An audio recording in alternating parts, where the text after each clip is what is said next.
தமிழ்நாடு கலை இலக்கிய பெருமன்றம் முன்னெடுத்திருக்கிற நாளும் ஒரு கதை சொல்லல் என்கிற தலைப்பின் கீழ் நாம் ஒரு தொடர் பயணமாக பயணித்துக் கொண்டிருக்கிறோம் தோழமைகளே.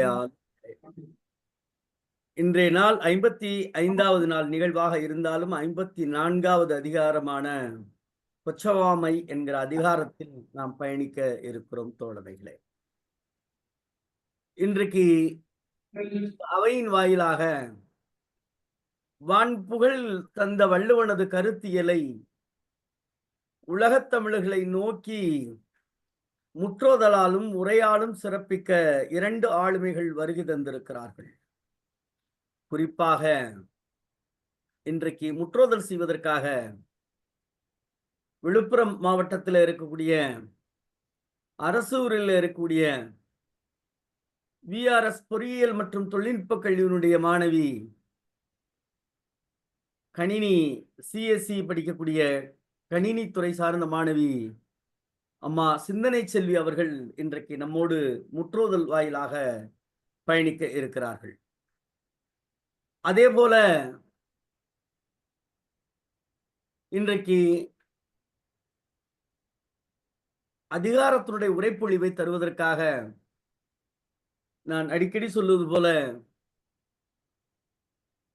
தமிழ் கூறும் நல்லுலகில் ஆய்வு துறையிலும் சரி இலக்கிய துறையிலும் சரி பன்முகத்தன்மை கொண்ட படைப்பாளிகள் இலக்கிய ஆளுமைகள் பணி செய்த துறையான புதுவை பல்கலைக்கழகத்தினுடைய சுப்பிரமணிய பாரதியார் தமிழியர் புலத்திலிருந்து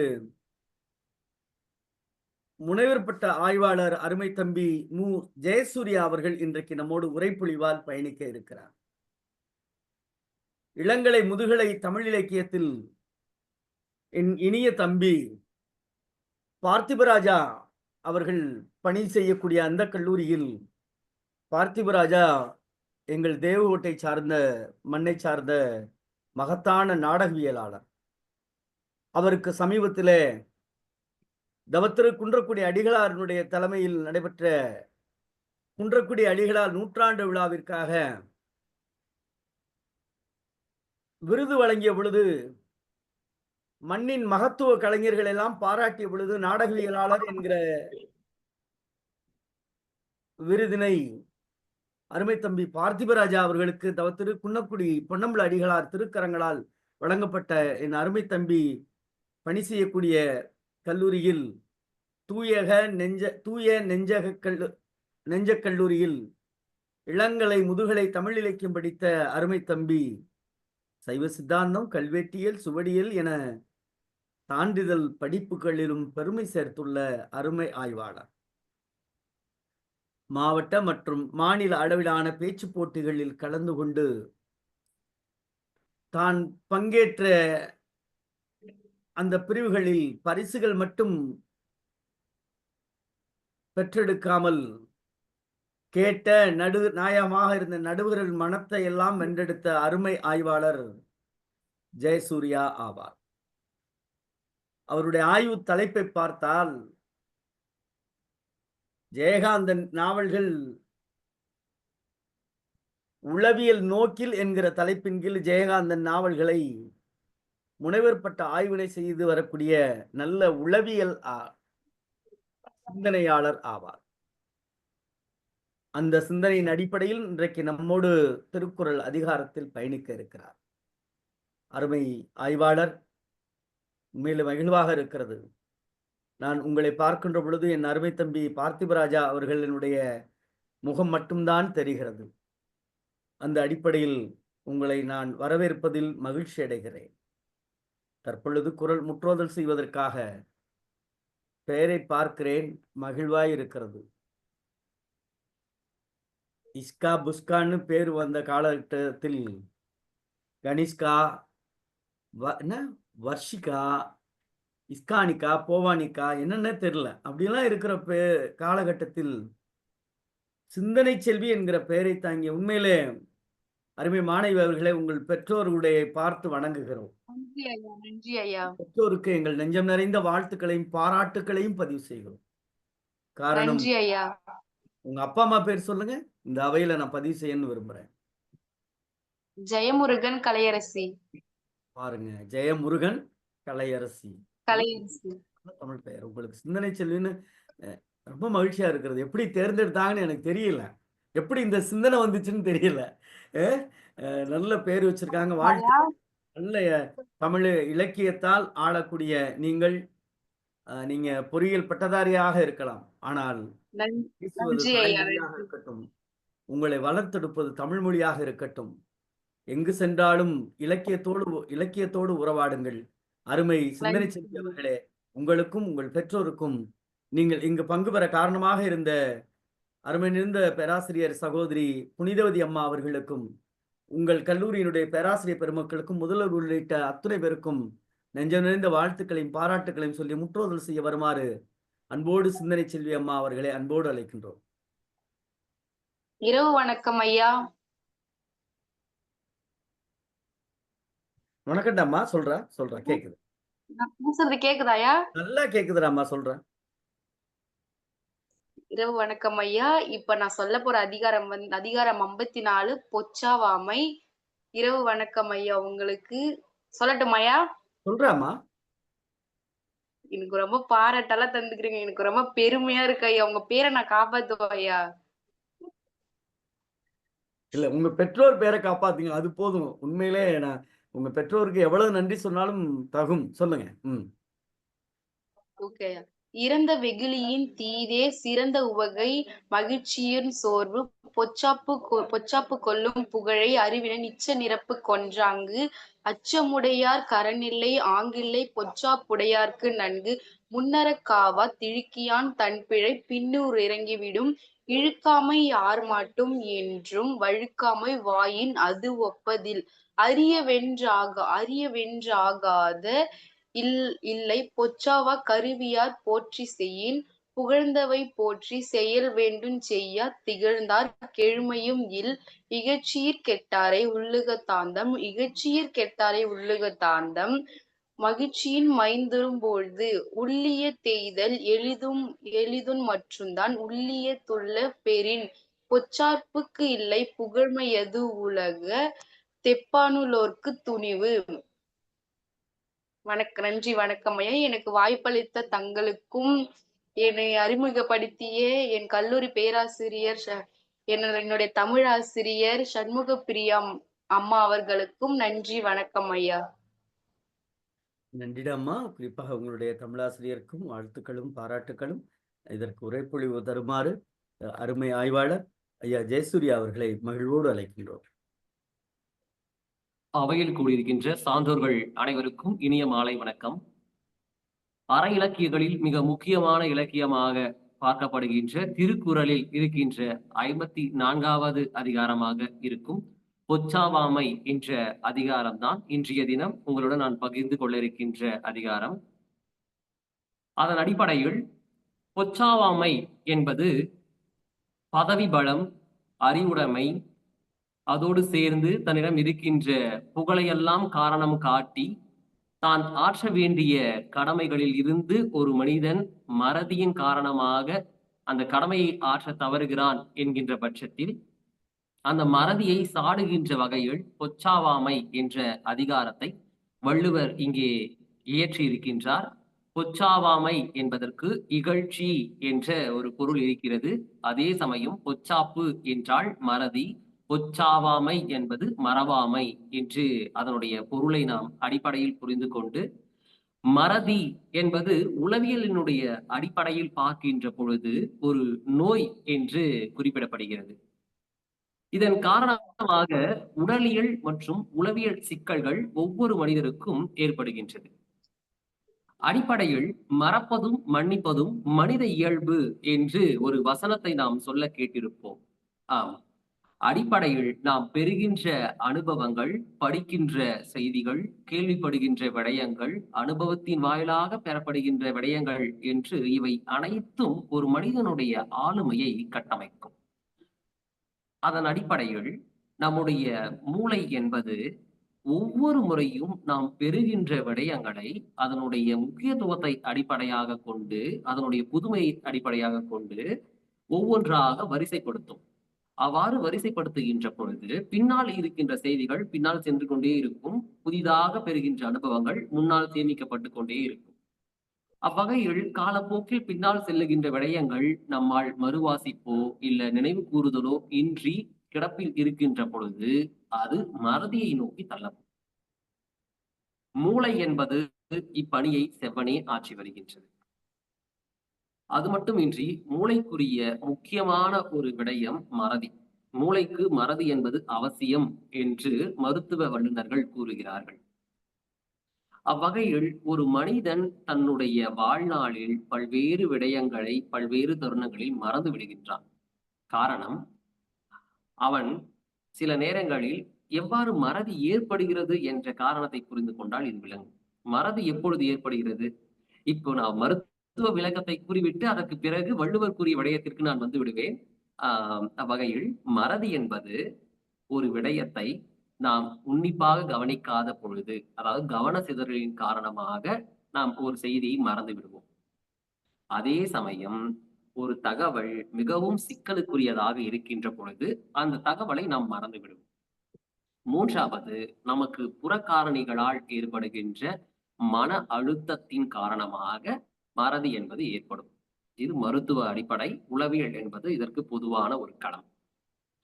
அவ்வகையில் மறதி என்பது மேற்கண்ட விடயங்களால் ஏற்படுகிறது.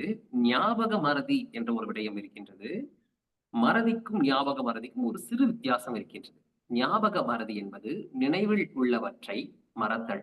அதாவது ஏதாவது நமக்கு மூளைக்கு ஏற்படுகின்ற அதிர்ச்சியோ இல்ல நம் மன அதிர்ச்சிக்கு உள்ளாகின்ற பொழுது நமக்கு மறதி ஏற்படும். அப்பொழுது நம்முடைய நினைவில் இருக்கின்ற சில விடயங்கள் மறந்துவிடும். அததான் ஞாபக மறதி என்று கூறுவார்கள். சிக்மண்ட் ஃப்ராய்ட் உளப்பகுப்பாய்வின் தந்தை என்று சொல்வார்கள். அதாவது உளவியல் என்பது பொது, உளப்பகுப்பாய்வு என்பது மனிதனுடைய ஆளுமை, அதாவது ஈட், ஈகோ, சூப்பர் ஈகோ என்று மனிதனுடைய ஆளுமையை மூன்றாக பிரிப்பார்கள். இதில் ஈட் என்பது நம்முடைய நனவெளி மனம், நம்முடைய மனம் என்பது நனவெளி மனம், நனவு மனம் என்று பிரிக்கப்படுகின்றது. அதில் நனவெளி மனதில் சேகரமாகி இருக்கின்ற விடயங்களை, நனவெளி மனதில் எது சேகரமாகும் என்றால் நம்முடைய குழந்தை பருவ பாலியல் விருப்பங்களாக இருக்கட்டும், நம் வாழ்நாளில் அதாவது யார் மீதாவது முழுக்க நனவெளி என்பது பாலியல் இச்சைகளினுடைய ஒரு சேகரம். இது நனவெளி மனம். நனவு மனம் என்பது அன்றாடம் நம்முடைய செயல்பாடுகள். இப்பொழுது நான் பேசுவது, நாளை கல்லூரிக்கு வருவது, நேற்றைய தினம் நடைபெற்றது, சமீபத்தில் இருக்கின்ற நடப்பு நிகழ்வுகள் அனைத்தும் நனவு மனதில் சென்று சேகரமாகும். நனவு மனம் தான் நம்மை இயக்கிக் கொண்டிருக்கும். அதற்கு பின்புலத்தில் இருந்து ஆட்டுவிப்பது நனவெளி மனம். மூன்றாவதாக இருக்கின்ற ஈட், ஈகோ, சூப்பர் ஈகோ என்று சொல்லப்படுகின்ற அந்த சூப்பர் ஈகோவானது மனசாட்சி என்று சொல்லப்படுகின்றது. இந்த மனசாட்சி என்பது நாம் சில நேரங்களில் சில விடயங்களை செய்ய முற்படுவோம். அதாவது நனவினுடைய தூண்டுதலின் காரணமாக நனவு மனம் சில விடயங்களை செய்ய முற்படும். அப்பொழுது இந்த சூப்பர் ஈகோ என்று சொல்லப்படுகின்ற மனசாட்சி அதை நம்மை தட்டி கொடுத்து இது சரி, இது தவறு, இதை செய்தால் இவருக்கு தீங்கு ஏற்படும், இதை செய்தால் இவருக்கு நன்மை ஏற்படும் என்று சமூகத்திற்கு பாதிப்புகள் ஏற்படுகின்ற விடயங்களை நீக்கிவிட்டு யாருக்கும் தீங்கு விளைவிக்காத புது தகவல்களை செயல்களை மட்டும் நம்மை செய்விக்கும். அந்த ஒரு தூண்டுதலை அது கொடுக்கும். இதுதான் சூப்பர் ஈகோ. இந்த ஆளுமைகளின் அடிப்படையாக வைத்து பார்க்கின்ற பொழுது உளப்பகுப்பாய்வின் தந்தை என்று சொல்லப்படுகின்ற சிக்மண்ட் ஃப்ராய்ட் மறத்தலுக்கு ஒரு சிறு விளக்கத்தை குறிப்பிடுகிறார். மறத்தல் என்பது நனவு மனம் என்று அறியப்படுகின்ற அந்த ஈகோவை பாதுகாக்கின்ற ஒரு களம் என்கிறார். மறதியின் வாயிலாக நம்முடைய நனவு மனம் பாதுகாக்கப்படுகின்றதாம். அடிப்படையில் நம்முடைய வலி, அதாவது நமக்கு ஏற்படுகின்ற துன்பமாக இருக்கட்டும், நம்முடைய பாதிப்பில் இருந்து நம்மை பாதுகாத்துக் கொள்கின்ற ஒரு களமாக அந்த மறதி இருக்கிறது என்று மறதிக்கான விளக்கத்தை உளப்பகுப்பாய்வின் வாயிலாக நாம் அறிகின்றோம். இந்த மறதிக்கும் நம்முடைய திருக்குறளில், அதாவது வள்ளுவர் கூறியிருக்கின்ற பொச்சாவாமை என்கின்ற அந்த அதிகாரத்தில் அவர் குறிப்பிட்டிருக்கின்ற மறவாமை என்பது நோய் சார்ந்த விடயம் கிடையாது. அது நம்முடைய சுயம். இதிலும் நனவெளியினுடைய தாக்கம் இருக்கின்றது. நான், என்னுடையது, படைபலம், அறிவாற்றல், நான் வலிமை படைத்தவன் என்று புகழையெல்லாம் காரணம் காட்டி நாம் ஆற்ற வேண்டிய கடமைகளில் இருந்து தவறுகின்ற பொழுது அந்த மறதியின் காரணமாக நமக்கும் நம்மை சார்ந்தவர்களுக்கும் கிடைக்கின்ற அந்த துன்பத்தையும் அவலத்தையும் நாம் நீக்க வேண்டும் என்பதற்காகத்தான் பொச்சாவாமை என்கின்ற அந்த அதிகாரத்தை வள்ளுவர் இயற்றியிருக்கின்றார். அவ்வகையில் நாம் மறதி குறித்து பல்வேறு செய்திகளை தொடர்ந்து நம்ம பேசி வந்தாலும் குறிப்பா பல்வேறு கேளிக்கைக்குரிய விடயங்கள் இவன் சொன்னா இன்னைக்கு சொன்னா நாளைக்கு மறந்துடுவான்ற மாதிரி இந்த போக்குகள் எல்லாம் இருந்தாலுமே கூட நாம் வள்ளுவரினுடைய செய்தியை இங்கே உற்று நோக்க வேண்டும். வள்ளுவர் இந்த பொச்சாவாமை என்கின்ற இந்த மறதி, அதாவது பொச்சாப்பு என்றால் மறதி, மறவாமை குறித்து அவர் கூறியிருக்கின்ற அதிகாரத்தில் மறதியை சோம்பலினுடைய துணை, அதாவது சோம்பலையும் பொச்சாப்பு என்கின்ற மறதியையும் ஒரு சேர இணையாக பார்க்கிறார். ஒருவன் சோம்பி இருக்கின்ற பொழுது அவனுக்கு மறதி ஏற்படும். மறதியில் இருக்கின்ற ஒருவன் சோம்பி இருப்பான். எனவே சோம்பலும் மறதியும் ஒன்றுக்கொன்று நட்புகள் போன்ற ஒரு பொருண்மையானது இங்கே இருக்கின்றது. அவ்வகையில் ஒரு மனிதன் வாழ்நாளில் கெட்டு போக வேண்டும், அதாவது நான் எப்படியாவது நான் நினைக்கிறதெல்லாம் செய்வேன், நான் செய்யறதெல்லாம் நினைப்பன்ற மாதிரி அவன் வாழ்க்கையில கெட்டு போக வேண்டும் என்று அவன் விருப்பப்பட்டால் அவன் கையில் எடுக்க வேண்டிய ஆயுதங்கள் என்னென்னவென்றால் எல்லாத்தையும் தள்ளி போடுறது. நாளைக்கு பார்த்துக்கலாம், நாளைக்கு பார்த்துக்கலாம்னு சொல்லிட்டு. அப்போ தள்ளி போடுதல், மறத்தல், அதோடு சேர்த்து சோம்பி இருக்கக்கூடிய சோம்பல், இது மூணுத்தையும் ஒருத்தன் யார் கையில் வச்சுக்கிறானோ அவன் வாழ்க்கையில் முன்னேற போவது கிடையாது என்று வள்ளுவர் நெடுநீர் மறவி மடித்துயில் நான்கும் கெடுநீரார் காம களன் என்று அவருடைய 604வது திருக்குறளில் அவர் பதிவு செய்திருக்கின்றார். அப்படி என்றால் ஒரு மனிதன் வாழ்வில் முன்னேற வேண்டும் என்றால் மறதியையும் சோம்பலையும் தள்ளி போடுதலையும் நீக்க வேண்டும். அதை நீக்கினால்தான் அவன் வாழ்வில் முன்னேறுவான் என்று அவர் பதிவு செய்திருக்கின்றார். மேலும் பொச்சாவாமை என்கின்ற அதிகாரம் முழுக்க முழுக்க மறதியை கண்டிக்கக்கூடிய, மறதியை சாடுகின்ற ஒரு அதிகாரமாக வள்ளுவர் படைத்திருக்கிறார் என்பதை இவ்விடத்தில் நாம் நினைவு கூறுதல் வேண்டும். அடிப்படையில் ஒரு மனிதன் அதிகப்படியான மன மகிழ்ச்சியில் இருக்கின்ற பொழுது அந்த மமதையின் காரணமாக தன்னுடைய கடமைகளை ஆற்ற தவறி விடுவான். அதுதான் இந்த இடத்தில் பொச்சாவாமை என்று குறிப்பிடப்பட்டிருக்கின்றது. அடிப்படையில் அதுதான் பதவி மயக்கம், ஆணவம், புகழ், படை அரண், அறிவாற்றலின் காரணமாக தான் ஆற்ற வேண்டிய கடமைகளை தள்ளி போடுதல் அல்லது புறக்கணித்தல் தான் இங்கே பொச்சாப்பு, அதாவது பொச்சாவாமை என்கிற அதிகாரத்தின் வாயிலாக வள்ளுவர் குறிப்பிட்டிருக்கின்ற செய்தி. நாம் எந்த இடத்தில் இருந்தாலும் மறவாமையை பின்பற்ற வேண்டும். ஒரு பொழுதும் நம்முடைய கடமைகளை மறக்கக்கூடாது என்று வள்ளுவர் கூறியிருக்கின்றார். இப்பொழுது இந்த அடிப்படை புரிதல்களை எல்லாம் வைத்துக் கொண்டு அவருடைய அதிகாரத்திற்குள் நாம் சென்று விடலாம். இதற்கு பல்வேறு சான்றுகள் இருக்கின்றன. அவ்வகையில் 54வது அதிகாரமாகிய பொச்சாவாமை என்பது ஆங்கிலத்தில் அன்ஃபர்கெட்ஃபுல்னஸ் என்று சொல்லப்படுகின்றது. அதில் ஒவ்வொரு குறட்பாவும் ஒவ்வொரு செய்திகளை எடுத்துக் கொள்கின்றன. முதல் குறட்பாவில் நாம் பார்க்கின்ற பொழுது, இறந்த வெகுளியின் தீதே சிறந்த உவகை மகிழ்ச்சியற் சோர்வு என்ற அந்த முதல் குறட்பாவில் ஒரு மனிதன் அதிகப்படியான அகமகிழ்ச்சி கொண்டு இருக்கின்ற பொழுது அவன் சில மறதிக்கு உள்ளாக்கப்படுவான். அதிகப்படியா மகிழ்ந்துன்னா அவன் மறதி ஏற்பட்டுரும் அவனுக்கு. அந்த மகிழ்ச்சியின் காரணமாக அவன் அடைகின்ற அந்த மறதி என்பது ஒரு மனிதன் கடும் சினம் கொண்டு ஒருவர் மீது கோபத்தை ஏற்படுத்தினால் ஏற்படுகின்ற அந்த விளைவை விடவும் தீயது என்று அவர் சொல்கின்றார். இதற்கு நாம் சான்றாக பார்க்கின்ற பொழுது, ஒரு மாணவன் நன்கு படிக்கக்கூடியவன், அவன் நன்கு படித்து வாழ்வில் முக்கியமான ஒரு தேர்வில் வெற்றி பெற்று விட்டான். ஆனால் அதற்கு பிற்பாடும் அவன் படிக்க வேண்டிய தேவை இருக்கிறது. ஆனால் அந்த வெற்றி மயக்கத்தின் காரணமாக அவன் படித்தலை தொடராமல் விட்டு விடுகின்றான். அதனால் அடுத்தடுத்த நாட்களில் அவன் பெற வேண்டிய அந்த நல்ல விடயங்களை அவன் தவற விட்டு விடுகின்றான். இந்த இடத்தில் அவனுடைய வாய்ப்புகள் என்பது பறிக்கப்படுகின்றன. இதற்கு காரணம் அவன் ஒருமுறை அடைந்த வெற்றியினுடைய மமதையின் காரணமாக அவன் ஆற்ற வேண்டிய கடமையாகி அந்த படித்தலை தவறியதுதான். எனவே எந்த இடத்திற்கு சென்றாலும் நாம் ஆற்ற வேண்டிய கடமைகளை ஒருபோதும் ஆற்ற தவறுதல் கூடாது. முதல் குறட்பாவை இவ்வாறு புரிந்து கொண்ட பிற்பாடு இரண்டாவது குறட்பாவை நாம் பார்ப்போம். பொச்சாப்பு கொள்ளும் புகழை அறிவினை நிச்ச நிரப்பு கொன்றாங்கு என்ற இரண்டாவது குறட்பாவில் ஒவ்வொரு நாளும் ஒவ்வொரு மனிதனை அந்த வறுமை என்பது தொடர்ந்து கொண்டே வரும். ஒரு வறுமை என்பது ஒரு மனிதனை தொடர்ந்து துன்பப்படுத்துகின்ற பொழுது அவனுடைய அறிவு என்பது அழிக்கப்படும். அதற்கு பிற்பாடு அவனுடைய மறதி என்பது, அதாவது அவனுக்கு இருக்கின்ற அந்த மறதி என்பது அவனுடைய புகழை அழிக்கின்றது. இதை ஒப்பிட்டு சொல்கிறார். ஒரு மனிதன் வறுமையில் இருக்கிறான் என்றால் அவனுடைய அறிவு அழிந்துவிடும். அதனை போலத்தான் ஒருவனுக்கு மறதி ஏற்படுகிறது என்றால் அவனுடைய புகழ் என்பது அழிந்துவிடும் என்ற இந்த பொருண்மையை ஒரு மாணவன், படிக்கின்ற மாணவன் தன்னுடைய வாழ்க்கையில் முன்னேற அவன் தொடர்ந்து வாசிக்க வேண்டும். ஆனால் அவன் வாசிப்பதை அவனுடைய வறுமை என்பது தடுக்கிறது. எவ்வாறு என்றால், அவன் வேலைக்கு செல்ல வேண்டும் என்ற காரணத்திற்காக அவனுடைய படிப்பை அந்த வறுமை தடுக்கிறது என்கிற பட்சத்தில் அவனுடைய அறிவு என்பது அளிக்கப்படும். அதனை போலத்தான் ஒரு மனிதன் தான் ஆற்ற வேண்டிய கடமைகளை மறந்தால் அவனுடைய புகழ் என்பது அழிந்துவிடும் என்று இதற்கு ஒப்பிட்டு வள்ளுவர் கூறுகின்ற செய்தியை நம்முடைய நினைவில் நாம் இவ்வாறு நிறுத்துகின்ற பொழுது நமக்கு இயல்பாக அதனுடைய தன்மை என்பது விளங்கிக் கொள்ளப்படும். பொச்சாப்பாற் கிள்ளை புகழ்மை அது உலகத்து எப்பாலுள்ளோருக்கு துணிவு என்று 3வது குறட்பாவால் சொல்லப்படுகின்றது. அதாவது மறதி உடையவருக்கு நீங்காத மங்காத புகழ் என்பது இல்லை என்பது கற்று உணர்ந்த சான்றோர்களினுடைய முடிவான கருத்தாயிருக்கு. அப்படின்னா ஒரு மனிதன் மறதி அவனுக்கு இருக்கு அப்படின்னா அவனுக்கு வாழ்க்கையில நீங்காத புகழ் என்பது கிடைக்காது. மறதியற்ற மனிதன், அதாவது நான் இங்க மறதி என்பது இயல்பா இருக்கிறது, மறக்கிறது கிடையாது. ஒரு மனிதன் தான் ஆற்ற வேண்டிய கடமைகளையும் தனக்கு இருக்கின்ற அந்த கடமை உணர்ச்சிகளையும் மறந்து மமதையில் திரிகின்ற ஒரு மனிதனுக்கு ஏற்படுகின்ற மறதியை தான் இங்கே அவர் பதிவு செய்கிறார்.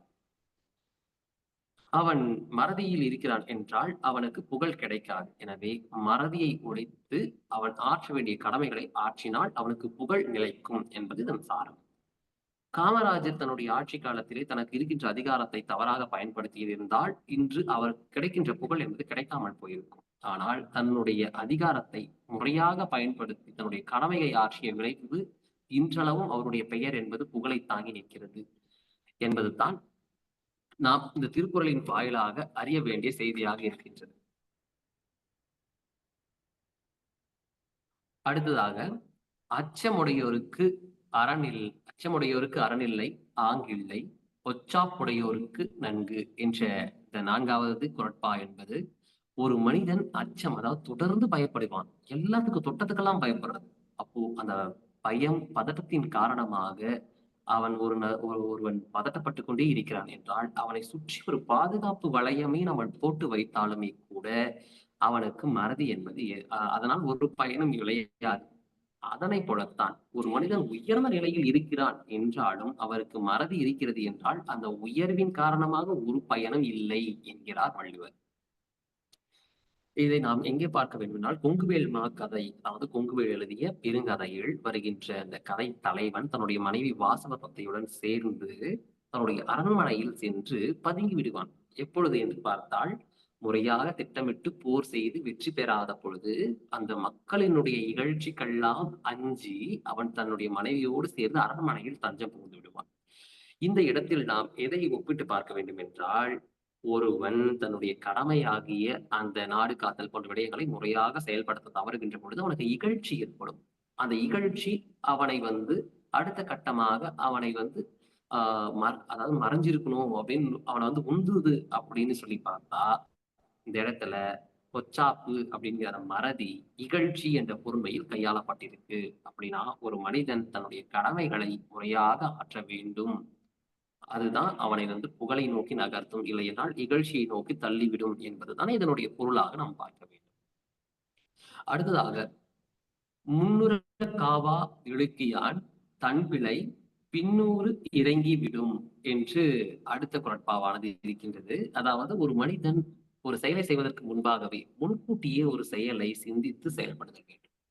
அவ்வாறு செயல்படாமல் விட்ட பிற்பாடு அந்த விளைவை எண்ணி நாம் வருத்தப்பட்டால் அதனால் ஒரு பயனும் விளையாது. அந்த பிழையை எண்ணி பார்த்தாலும் பயனில்லை என்பதுதான் இதனுடைய பொருளாக இருக்கிறது. இந்த பொருளை நாம் வெறும் பாடல் பொருளாக அனைவரும் படிப்போம். சிறு சிறு எடுத்துக்காட்டுகள் அது ஒப்பிலோடு பார்க்கின்ற பொழுது நம்முடைய நினைவில் அது நிலைக்கும் என்பதுதான் உண்மை. அவ்வகையில் சில நேரங்களில் சில மனிதர்கள் என்ற நாவல் ஜெயகாந்தனால் எழுதப்பட்டு சாகித்ய அகாடமி விருது பெற்ற நாவல், நாம் அனைவரும் அதனை அறிவோம்.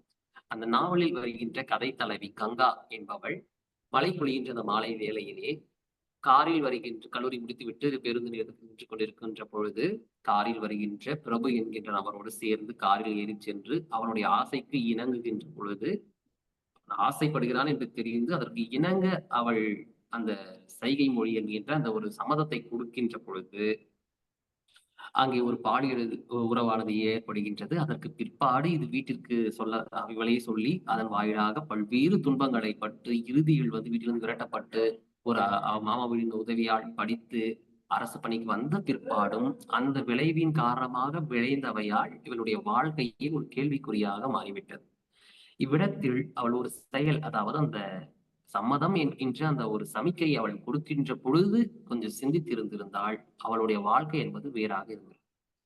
ஆனால் அது நடந்த பிற்பாடு சிந்திப்பதால் ஒரு பயனும் விளையப் போவதில்லை.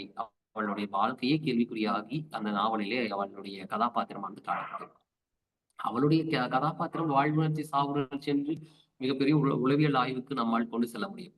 ஆனா அதையெல்லாம் கடந்து இங்கே, அதாவது ஒரு செயலை செய்வதற்கு முன்பாக நாம் சிந்திக்க வேண்டும் என்பதற்கு இவளுடைய கங்காவினுடைய கதாபாத்திரத்தை இங்கே நான் ஒப்பிட்டு காட்டுவதில் ஒரு பொருத்தம் இருக்கிறது என்பதற்காக நான் இந்த கதாபாத்திரத்தை இங்கே கூறியிருக்கின்றேன்.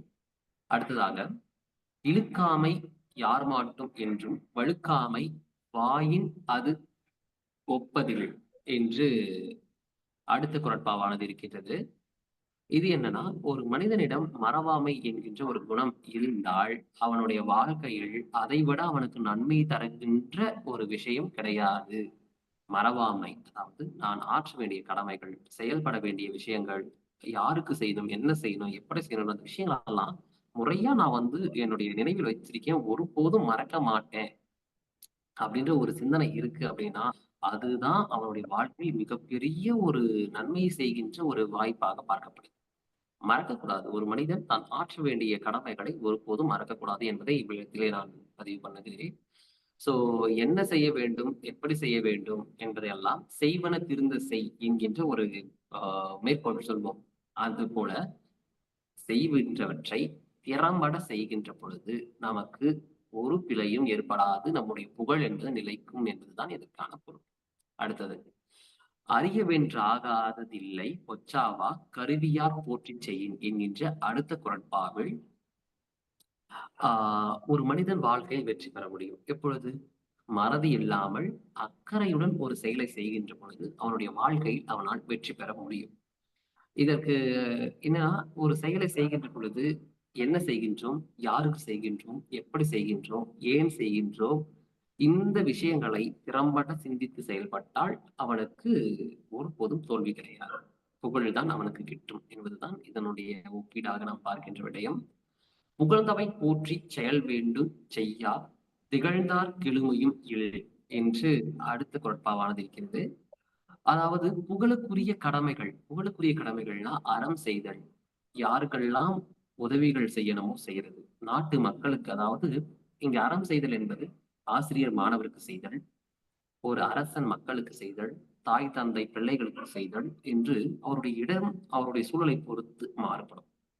ஆனால் புகழுக்குரிய கடமைகளை நாம் பூர்த்தி செய்கின்ற பொழுது நம்மை வந்து செய்கின்ற பொழுது நம்முடைய வாழ்க்கையில் நமக்கு உயர்வு என்பது கிடைக்கும் என்பதுதான் இந்த குறட்பாவிற்கான பொருளாக இருக்கிறது. ஆனால் யாரெல்லாம் இதை செய்யாமல் புறக்கணிக்கிறார்களோ அவர்களுக்கு வாழ்க்கையில் அதனை விட மிகப்பெரிய துன்பம் எதுவும் கிடையாது. ஆற்ற வேண்டிய கடமைகளை ஆற்ற வேண்டும், புறக்கணித்தால் துன்பம் தான் கிட்டும் என்பதுதான் இதற்கு நாம் புரிந்து கொள்ள வேண்டிய ஒரு பொருளாக இருக்கிறது.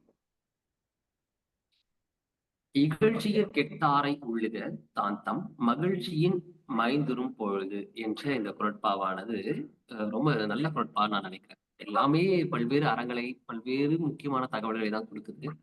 இந்த குறட்பால பாத்தீங்கன்னா, ஒரு மனிதன் அதிகப்படியான மமதை, அதாவது நான் தான் என்கின்ற அந்த ஆணவத்தின் காரணமாக மனம் மகிழ்ந்து பூரித்து போயிட்டு தான் ஆற்ற வேண்டிய கடமைகளை எல்லாம் ஆற்றாமல் தவறுகின்ற பொழுது அவன் என்ன பண்ணணும்னா, இதுக்கு முன்னாடி யாரெல்லாம் தன்னுடைய கடமைகளில் இருந்து நழுவி வாழ்க்கையில் ஒன்றில்லாம கெட்டு போயிட்டாங்களோ அவர்களை நினைவு கூறுகின்ற பொழுது இவன் அதனுடைய முக்கியத்துவத்தை உணர்ந்து கொள்வான். அப்படி உணர்ந்து தான் ஆற்ற வேண்டிய கடமைகளை ஆற்றணும் அப்படின்னு சொல்லிட்டு இந்த குறட்பால சொல்றாங்க.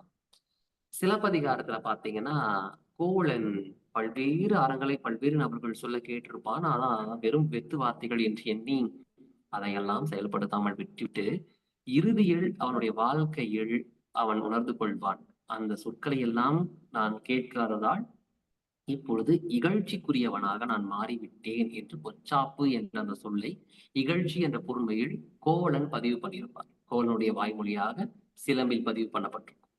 இந்த செய்தி என்ன சொல்ல வருதுன்னா, ஒரு சொல்லானது அதாவது ஒவ்வொரு சொற்களும் பொருள் குறித்தனவேன்னு சொல்லுவாங்க இல்லையா? ஒவ்வொரு சொல்லும் பொருள் அது போலதான் எல்லா சொற்களுக்கும் பொருள் இருக்கு.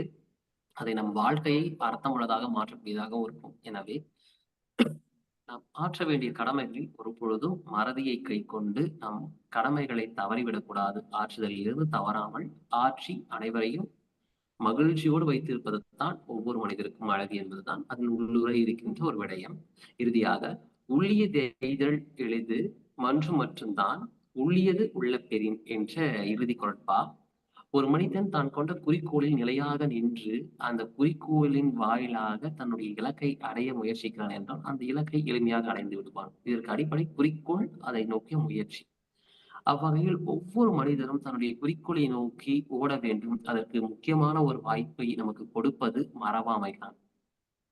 நாம் செய்ய வேண்டிய கடமைகளில் இருந்து ஒரு பொழுதும் அந்த மறத்தல் என்பது கடமைகளை தவறுதல் என்பது இல்லாமல் நம்முடைய கடமைகளை சிந்தனையில் வைத்து திறம்பட செயல்பட்டால் வாழ்வில் புகழ் என்பது நிலைக்கும்.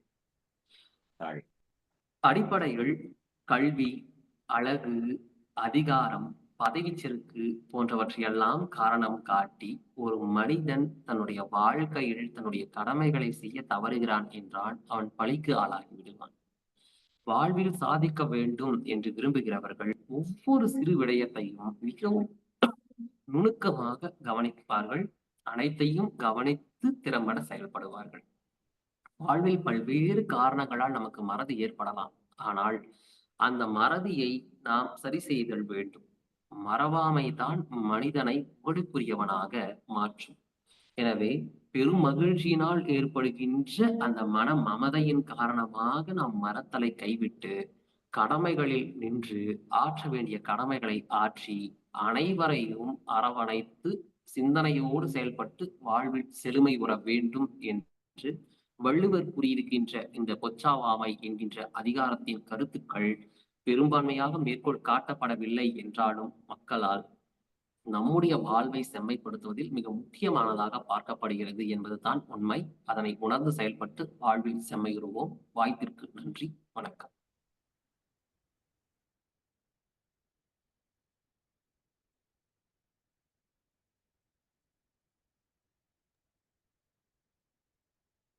நன்றி ஆய்வாளர் அவர்களே. மறவாமை தொடங்கி உங்களுடைய பதிவு எங்கள் நெஞ்சங்களில் மறவாமை அவ்வளவு சிறப்பாக இருந்தது. உளவியல் தொடர்பான கருத்துக்கள், நீங்கள் உளவியல் ஆய்வாளர் என்னவோ தெரியவில்லை. என்னிடம் கூட ஒரு மாணவர் ஆய்வு செய்தார். குறுந்தொகையில் உளப்பகுப்பாய்வு அப்படிங்கிற தலைப்பின் கீழ் ஆய்வு பண்ணார். என்று கேட்டால், நீங்கள் சிக்மண்ட் ஃப்ராய்டிலிருந்து தொடங்கி பொழுது அதெல்லாம் படித்தது நினைவுக்கு வருகிறது. நல்ல ஒரு ஆய்வு. ஒருவேளை உங்களுக்கு சரியான தேர்வாகவே நாம் பார்க்கிறோம். உங்களுக்கு குறுகிய காலத்தில் தான் இந்த தலைப்பு உங்களுக்கு ஒப்படைக்கப்பட்டது. ஆனால் அது உங்கள் ஆய்வோடு தொடர்புடைய ஒரு துறை. உங்கள் ஆய்வுக்கும் இது ஒரு பின் தரவாக, பின்னூட்டமாக, அடிப்படை சான்று தரவுகளாக கூட. ஏன்னா உளவியல்னா நம்ம மேலை நாட்டு அறிஞர்களை தான் போய் பிடிச்சிட்டு ஓடி வர்றோம்.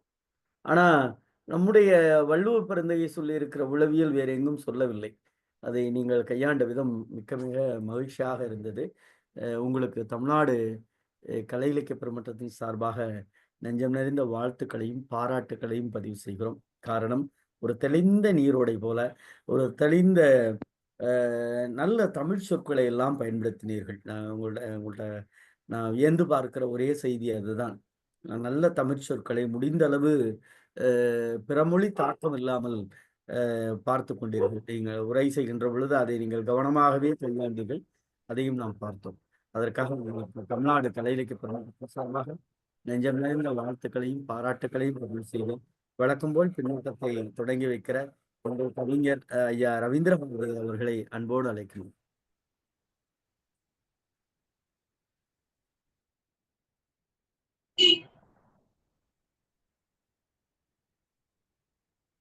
கவிஞரே, கேட்கல, உங்க குரல் கேட்கல கவிஞரே. கொஞ்சம் சரி பண்ணுங்க. Okay. இப்ப கேக்குது. தலையில 2 தட்டு தட்டின பிறகுதே கேக்குது. மகிழ்ச்சி மகிழ்ச்சி. இன்னைக்கு 50 கேக்குதா? கேக்குது. மகிழ்ச்சி மகிழ்ச்சி. இன்றைக்கு 54வது அதிகாரம் பொச்சாவாமை. முதல்ல இந்த முற்றோதல் செய்த சிந்தனை செல்வி, அழகான தமிழ் பெயரை வைத்த அந்த சிந்தனை செல்வியினுடைய பெற்றோர்களுக்கு என்னுடைய வணக்கத்தை தெரிவித்துக் கொள்கின்றேன். சிந்தனை செல்விக்கு என்னுடைய வாழ்த்துக்களை தெரிவித்துக் கொள்கின்றேன். பொறியியல் மாணவியாக இருந்தாலும் தமிழின் மீதும் குரலின் மீதும் மாறாத பற்று கொண்டு மிக அழகான முறையில் தெளிவான உச்சரிப்போடு குரல்களை சொல்லினார்கள். அவர்களுக்கு என்னுடைய அன்பும் வாழ்த்துக்களும். அதே போல ஆய்வு மாணவர், முனைவர் பட்ட ஆய்வு மாணவர் தம்பி ஜெயசூர்யா அவர்கள் தான் கற்ற உளவியல்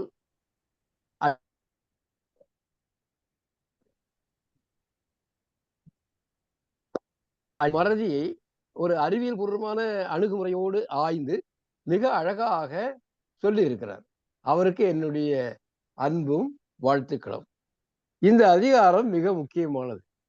ஐயா சிவசுப்ரமணிய ஐயா சொல்ற மாதிரி எல்லா அதிகாரங்களும் முக்கியமானதுதான். திருக்குறள்ல முக்கியம் இல்லாத எதுவுமே இல்லை. அன்றன்றைக்கு நாம் வாசிக்கிற போதெல்லாம் புதுமையான கருத்துக்களை வழங்குகின்ற குறள்களை உடையதுதான் திருக்குறளின் சிறப்பு. ஒவ்வொரு தடவை படிக்கும் போது புது புது கருத்துக்கள் ஊரும் நமக்கு. அது இருக்கட்டும். இதுல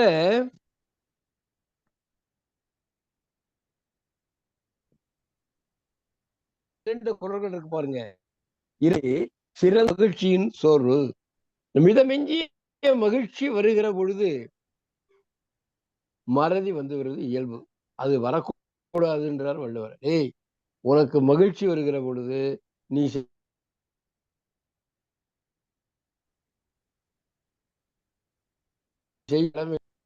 பொச்சாப்பு கொல்லும்.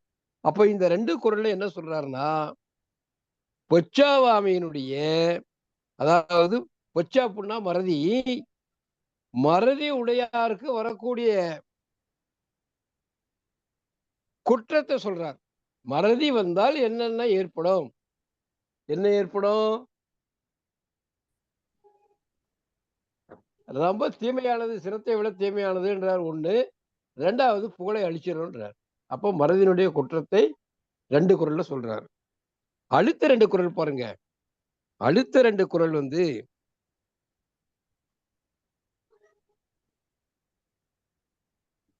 அடுத்தது 3 குறள்கள் 533, 34, 35 இந்த 3 குறள்களும் 3 குறள்களுக்கு என்ன சொல்றாருன்னா, பொச்சாவாமையினுடைய சிறப்பு, மறவாமை என்றனுடைய சிறப்பு எவ்வளவு முக்கியமானது சொல்றாரு பாருங்க. பொச்சாப்பார்க்கு இல்லை புகழ்மை. மறதி உடையவர்களுக்கு புகழ் கிடையாதப்பா. அது எல்லா உலகத்தினுடைய எல்லா நூல் அறிவுடையவர்களும் சொல்லக்கூடிய துணிவது. அச்சம் உடையாருக்கு அறநிலை. பயந்துகிறவனுக்கு என்ன பாதுகாப்பு இருந்தாலும், எவ்வளவு பெரிய அரண் இருந்தாலும் அவனுக்கு பாதுகாப்பு இல்லை. அதே போல பொச்சாப்புடையாருக்கு நன்மையே கிடையாது, மறதி உடையவர்களுக்கு நன்மையே கிடையாதுன்ற. வரக்கூடிய துன்பங்களை முன்னரே அறிந்து காவாதவனுடைய இழுக்கியான் தன்பிழை. அப்படி மறக்கக்கூடியனுடைய குற்றமானது என்ன ஆயிடுமா? அவனை பலகாலம் நொந்து கொள்ள வைத்து விடும். அப்ப இந்த 3 குறள் என்ன சொல்றாரு? இந்த 3 குறளையும் பொச்சாவாமையினுடைய சிறப்பு 3 பாட்டாலும் பொச்சா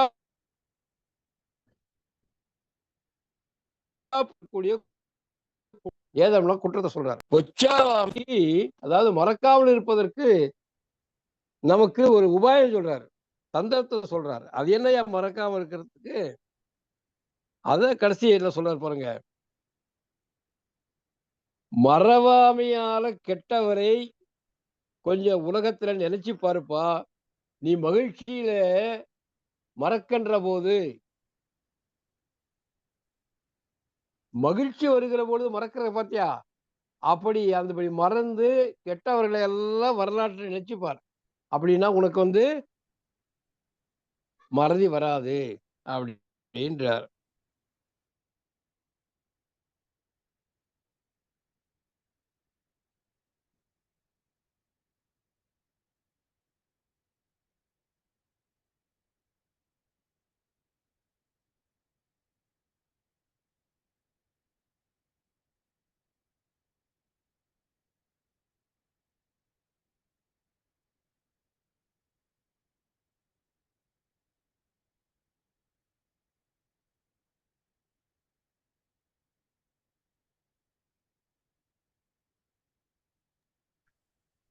கவிஞரே, கவிஞரே, கவிஞர் வெளியில போயிட்டாங்க போல இருக்கு. தான் வர்றாங்க.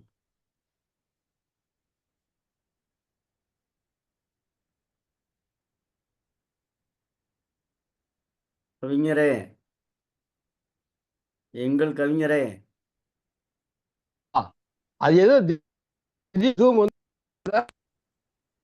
கேக்குதா? நல்லா கேக்குது கவிஞரே. அது ஏதோ யாரோ இல்ல, நீங்க டெய்லி நல்லா பின்னூட்டம் சொல்றோம்னு யாரோ என்னமோ பண்றாங்க. கேக்குதா? கேக்குதா? பேசுறது கேக்குதா? கேக்குது கேக்குது.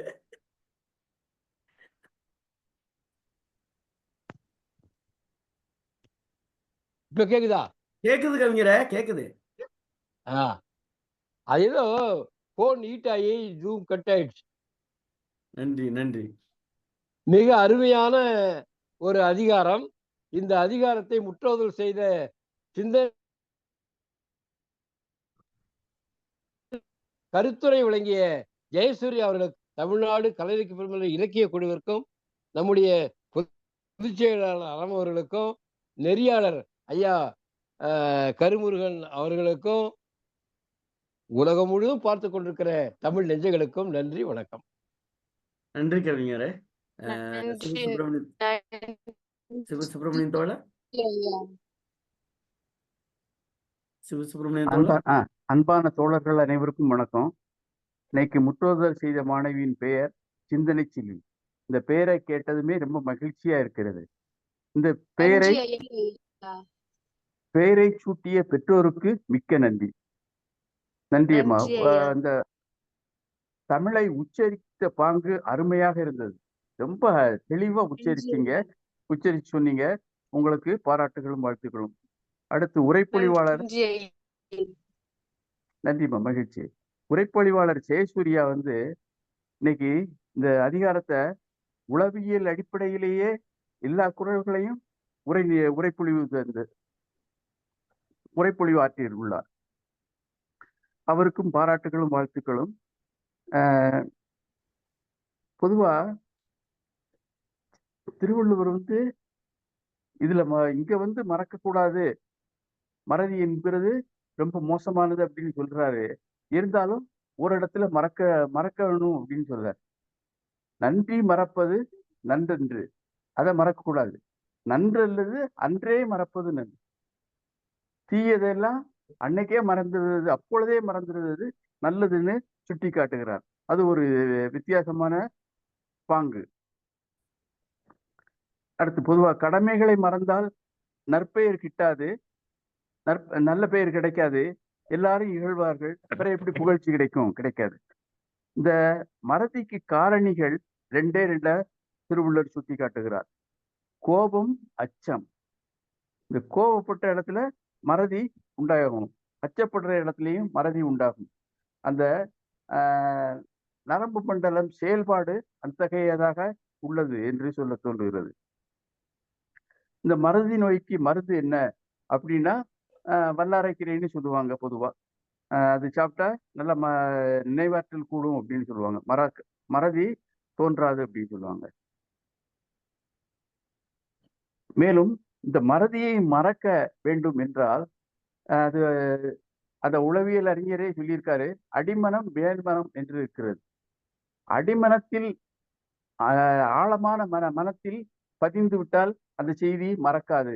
மேல்மனத்தில் மேலாக இருக்கின்ற மேல்மனத்தில் எந்த செயல்கள் எந்த நினைவுகள்லாம் பதியப்படுகிறதோ அது மறந்து போயிரும் அப்படின்னு சொல்லுவாங்க. அதனால அடிமனத்தில் பதியம் செய்தல் முக்கியம். மேல்மனத்தில் பதியம் செய்தல் மறதிக்கு காரணம். சிதறல் இருக்கக்கூடாது. கவனம் அதான் இப்போ எதையுமே ஒரு மனசா கவனிக்கணும். அந்த கவனச்சிதறல் இருந்தா அந்த கேட்கறதெல்லாம் மறந்து போயிடும். இது படிப்புனாலும் சரி, வேலைனாலும் சரி, எல்லாமே ஒரு மனதாக ஒரு மனதாக கவனித்து செய்ய வேண்டும் என்று சொல்லிக்கொள்ள விரும்புகிறேன். அடுத்து நினைவாற்றலை வளர்த்துக் கொள்ள வேண்டும். நினைவாற்றலை வளர்த்தால் மறதி இருக்காது. அந்த நினைவாற்றலை வளர்த்து கொள்வதற்கு சில என்னன்னா கோவப்படக்கூடாது, அச்சப்படக்கூடாது, இந்த மாதிரியே வச்சுக்கலாம். பிற மேலும் மனப்பாடம் செய்யறத புரிஞ்சு மனப்பாடம் செய்யணும். அது ரொம்ப முக்கியம். புரியாம மனப்பாடம் பண்ணா அது மறந்து போயிடும். இப்ப வாய்ப்பாடு இருக்கு, அது புரிஞ்சுதான் இப்ப நம்ம மனப்பாடம் பண்றோம். அந்த வாய்ப்பாடு அப்படிங்கிறத மனப்பாடம் செய்யறதுனாலதான், அந்த நினைவாற்றல்னாலதான் நாம கணிப்பொறியை மிஞ்சி நிற்கிறோம் அப்படின்னு சொல்லுவாங்க. பொதுவா சொல்றேனே, அதாவது 14x14 அப்படின்னா கணினிலேயே அதுல தட்டி பார்த்துக்கிட்டு இருப்பாங்க. அதுக்குள்ள நம்ம நினைவாற்றல் இருக்கிறதுனால 196 அப்படின்னு ஒரு செகண்ட்ல சொல்லி முடிச்சிருவோம். அதனால அந்த ஒரு நினைவாற்றல் சக்தியை வச்சுதான் நம்ம கணிப்பொறியை விட நாம மிஞ்சி நிற்கிறோம் என்று சொல்ல தோன்றுகிறது. இப்படி இந்த மறதியின்மை என்பது மக்கள் யாரிடமும் இருக்கக்கூடாது அப்படிங்கிற இந்த அதிகாரத்தின் மூலமாக திருவள்ளுவர் சொல்லி இருக்கிறார். இத்துடன் என்னுடைய உரையை நிறைவு செய்து கொள்கிறேன். வாய்ப்புக்கு நன்றி, வணக்கம். நன்றி தோழமையே. பாலாஜி ஐயா. பாலாஜி ஐயா. வணக்கம் ஐயா. கேக்குதுங்களா? கேட்குதுங்க, சொல்லுங்க. உங்க கேமரா ஆன் பண்ணாம இருக்கீங்க, சொல்லுங்க. ஒரு சின்ன கருத்து சொல்லலான்னு விரும்புறேன். நல்லா சொல்லுங்க ஐயா. இப்ப இணைய வழி தொடர் வந்து நம்ம மாநில குழு சார்பா தானே பண்றோம். ஆமாங்க ஐயா, ஆமாங்க ஐயா. நம்ம நேத்து வந்து நீங்க ரொம்ப கொஞ்சம் மன வருத்தத்தோட சொன்னீங்க, யாரும் இணைய மாட்டேங்கிறாங்க, ஒரு நடிகர்கள் இதுனாக்கா உடனே நிறைய இணையறாங்க அப்படின்னு. நம்ம கலை இலக்கிய பெருமன்றம் வந்து ஒரு ஆலமரம் போன்றது. ரொம்ப மகிழ்ச்சி. இதுல வந்து மாநில குழு உறுப்பினர் இருக்காங்க, செயற்குழு உறுப்பினர் இருக்காங்க, மாவட்ட செயலாளர்கள் இருக்காங்க. இவங்களையெல்லாம் கண்டிப்பாக வாரத்தில் ஒரு தடவையாவது இணையத்தில் இணைய வேண்டும்னு நம்ம மாநில தலைமை சொன்னா ரொம்ப நல்லா இருக்கும் அப்படின்றது என்னோட கருத்து. ஏன்னா மிக அருமையா. ரொம்ப நன்றி, உண்மையில எனக்கு ரொம்ப மன ஆறுதலா இருக்கு. நன்றி. ஏன்னா நேத்து உண்மையிலேயே எனக்கு மிக வருத்தமா இருந்தது. நீங்க அதுவும் ஒரு பேராசிரியர் இவ்வளவு தூரம் மெனக்கெட்டு தினம் ஒரு இது பண்ணும் பொழுது அதை வந்து நம்முடைய ஆட்களே, நம்ம கலை இலக்கிய பெருமன்றத்தில் இருக்கிறவங்களே இணையலை அப்படிங்கும்போது மிக வருத்தமா இருக்கு. வாய்ப்புள்ளவர்கள் கண்டிப்பாக இணைய வேண்டும் என்று அந்த ஐயா மாநில பொதுச்செயலாளர் ஐயா அவர்கள் வேண்டுகோளாகவே இருக்கலாம் என்று கருதுகிறேன். அதான் ஐயா. நன்றி ஐயா. ஐயா ரொம்ப நன்றியா. பாலாஜியா ஐயா, எந்த மாவட்டம்? திருவள்ளூர் மாவட்டம். நன்றி நன்றி பாலாஜி. மாவட்ட பொருளாளர். ஓ, இப்ப தெரியுது பாலாஜியா, தெரியுது. நன்றி நன்றி நன்றி, மிக்க மகிழ்ச்சி. அடுத்ததாக ரேவதி அம்மா. கலை இலக்கிய பெருமன்ற உறுப்பினர்கள் அனைவருக்கும் என்னுடைய வணக்கத்தை தெரிவித்துக் கொள்கிறேன். இன்றைய அதிகாரம் பொச்சாவாய்மை அதிகாரத்தை மிக அருமையாக முற்றோதல் செய்த மாணவி சிந்தனை செல்வி அவளுக்கு என்னுடைய பாராட்டுகளை தெரிவித்துக் கொள்கிறேன். சிந்தனை செல்விதான் காரணம். என்ன அப்படின்னா, அந்த பாப்பா சொல்லும் போது 3வது குரலை சொல்லல. ஐயோ 3வது குரலை சொல்லாம போயிட்டாலே நினைச்சேன். 10வது முடிஞ்ச பிறகு மறுபடியும் அந்த 3வது குறளை சிந்திச்சு சொல்லிட்டா. அதனால அந்த சிந்தனை செல்விங்கிற பெயர் அவளுக்கு மிகவும் உசிதமாக உள்ளது. அடுத்து முனைவர் பட்ட ஜெயசூர்யா அவர்கள் நமக்கு அருமையாக அந்த முற்றோதல் உரைப்பொழிவு அருமையாக கொடுத்தார்கள். நனவிலி மனம், நனவு மனம், மனசாட்சி ஆகியவற்றை பற்றியெல்லாம் அவர் ஆய்வு மாணவர் என்பதை நிரூபிக்கும் வகையாக ஆய்வு செய்து அனைவருக்கும் புரிந்து கொள்ளும்படியாக உரைப்பொழிவு தந்த முறைமை மிகவும் அருமையாக இருந்தது. இந்த பொச்சாவாமை என்ற மறதியின் காரணமாக அந்த சினத்தால் ஏற்படும் விளைவை விட அந்த மறதி மோசமானது. வறுமை எதிரானது போல சினம் இந்த புகழ குறைக்கும் அப்படிங்கிறதெல்லாம் நம்ம அந்த 10 திருக்குறள் மூலமாகவும் நல்லா தெரிஞ்சுக்கிறோம். கடைசி அந்த மறவாமை மட்டுமே மனிதனை மனிதனாக மாற்றும். மறக்க வேண்டியதை மறந்துக்கிறோம்னா நம்ம மறக்க கூடாதவற்றை திருப்பி திருப்பி நினைச்சு பார்த்துக்கிட்டே இருந்தா நமக்கு அது மறக்காம இருக்கும் அப்படிங்கிறது அதெல்லாம் ஒரு சிறந்த ஒரு பாங்கு. மிக அருமையாக முற்றோதல் மற்றும் உரைப்பொழிவு ஆற்றிய மாணாக்கர்களுக்கு என்னுடைய வாழ்த்துக்களை தெரிவித்துக் கொள்கிறேன். நன்றி, வணக்கம். நன்றி, மிக்க மகிழ்ச்சி. அரசல்யம்மா. அனைவருக்கும் வணக்கம். இன்று முற்றோதல் செய்த மாணவி சிந்தனை செல்வி அவர்களுக்கு என்னுடைய வாழ்த்துக்கள், பாராட்டுக்கள். நன்றி அம்மா. அடுத்து இன்றைய உரையாசிரியர், அவர் எல்லோரும் சொல்வது போல் அவர் ஒரு ஆய்வு மாணவர், உளவியல் சார்ந்த ஆய்வு மாணவர் என்பதால் அது சார்ந்த கருத்துக்களோடு இன்றைய அதிகாரத்திற்கு விளக்கம் கொடுத்து பெருமை சேர்த்தார். மிக அருமை. ரொம்ப தெளிந்த நீரோடை மாதிரி அமைதியா அப்படியே கொண்டு போனாங்க. எல்லாமே பொருத்தமான கருத்துக்களை பொருத்தமான இடத்துல வச்சு ரொம்ப நல்லா சொல்லியிருந்தீங்க. இந்த உரையாசிரியருக்கு ஒரு வேண்டுகோள், ஐயா, உங்களது விருந்தை இன்று நாங்கள் ரசித்தோம், புசித்தோம், மகிழ்ந்தோம். மிக்க மகிழ்ச்சி. அதே போல் தமிழ்நாடு கலை இலக்கிய மன்றமும் நாளும் ஒரு அதிகாரம் என்ற விருந்தை தினந்தோறும் படைக்கிறது. இந்த விருந்தை தினந்தோறும் நீங்களும் ரசிக்கணும், புசிக்கணும், மகிழணும் என்பது எங்களின் அவா. ஆகவே உங்கள் பணி சுமை காரணமாக இணைய முடியாவிட்டாலும் உங்களின் சார்பாக உங்கள் வீட்டில் ஒருவரையாவது இந்த விருந்திற்கு அனுப்ப வேண்டும் என்ற ஒரு அன்பு வேண்டுகோளை உங்களுக்கு வைக்கிறேன். இன்றைய நிகழ்ச்சி அருமை. வாய்ப்புக்கு நன்றி, வணக்கம். மிக்க நன்றிங்கம்மா. நன்றி அரசெல்வி தோழமையே. கணேசன் சாத்தூர் தோழர்.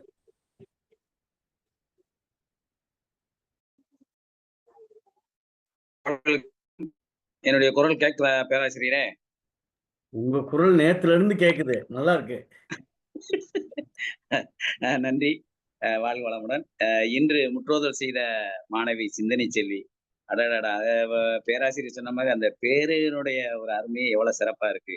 சிந்தனையே செல்வமாக வைத்துக் கொள்ளக்கூடிய ஒரு எத்தனையோ செல்வங்கள் இருக்கு, அதுல சிந்தனை செல்வம் இருக்கிறதுனால சிந்தனை செல்வியாக இருப்பாள் என்று நினைக்கின்றேன். அதே போல் சிந்தனையை மனத்திற்குள் நிறைய வைத்து கொண்டு செல்லும் இடங்களிலெல்லாம் சென்று அந்த செல்லக்கூடிய ஒரு செல்வி அப்படிங்கிறதுனால சிந்தனை செல்வின்னு வச்சிருப்பாங்கன்னு நினைக்கிறேன்.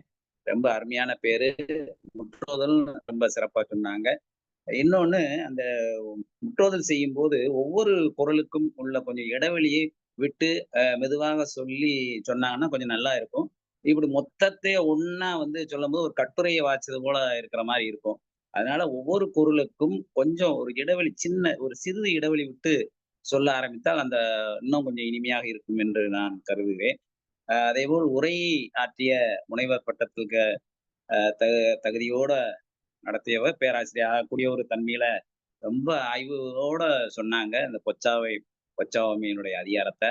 ஐயாவுக்கு ஜெயசூர்யா அவர்களுக்கும் நன்றி, பாராட்டுகள், வாழ்த்துக்களும். எனக்கு வழக்கம் போல ஒரு சில சந்தேகங்கள் இருக்கத்தான் செய்கின்றது. அதாவது பொச்சாப்பு கொல்லும் புகழை ரைட்டு ஒத்துக்கிடுவோம், அதை பத்தி ஒண்ணுமே இல்லை. அதாவது அதாவது மறதி என்பது இருந்துச்சுன்னா அவனுக்கு வந்து புகழ்ச்சி அடையக்கூடிய தன்மையில இருக்கும்போது அது கொள்ளத்தான் செய்யும். ஆனா அதுக்கு ஊமையாக எடுத்துக்கொள்ளக்கூடியதை பார்த்தீங்கன்னா, அறிவினை நிச்ச நிரப்பு கொன்றாங்கு அப்படின்னு வருது. இதுல வந்து உரையாசிரியர்கள்லாம் வந்து என்ன சொல்றாங்க அப்படின்னா, வறுமை நிலை இருக்கும்போது அவனுடைய வந்து அறிவினுடைய தன்மை வந்து கொன்றுவிடும் அப்படின்னு சொல்றாங்க. இந்த வறுமை நிலை இருக்கிறதுனால வந்து ஒருத்தனுக்கு அது வந்து அறிவு வந்து கொள்ளக்கூடிய தன்மை வருமா? அப்படின்னு ஒரு இருக்கு. அதே மாரி இந்த அறிவினை நிச்ச நிரப்பு கொன்றாங்கன்னா, அப்ப நிச்சம் அப்படி என்றால் என்ன? நிச்சம் என்றால் சரி நிதம் நிதம் நிதம் இல்ல நித்தம்னு கூட வச்சுக்கலாம். அப்ப வறுமைக்கான அர்த்தத்தோட இங்க எதுவும் வாசகம் இருக்கின்றதா? இல்ல அந்த நிரப்புங்கிறது தான் வறுமையா? அப்படின்னு கொஞ்சம் தெளிவுபடுத்தணும். ஒரு குறள் இந்த குறள பொறுத்தமட்டுல. அதே மாரி இன்னொரு குறள் பார்த்தீங்கன்னா,